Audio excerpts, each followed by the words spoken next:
Всъщност не е много добро да е, но няма значение. Охо, добре.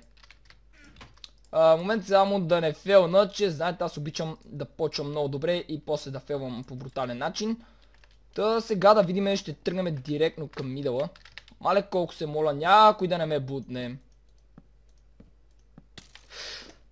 Защо ли го казах? Искрени благодарности на предния пич, а сега продължаваме с втората игра. По-скоро това е трета, втора на Insane Mod. Така, добре. Имаме малко повече късмет този път с броните.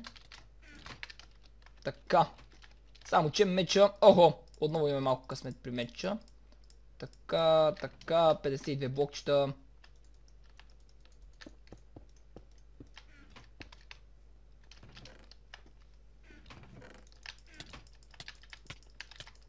Той пич го загази тука. Рип. Rest in peace. Фак! Този път! Ай! Мали! И така. Не знам коя игра това е подред, хора. Но ако сега видя хакер, ви казвам просто... Не знам. Нямате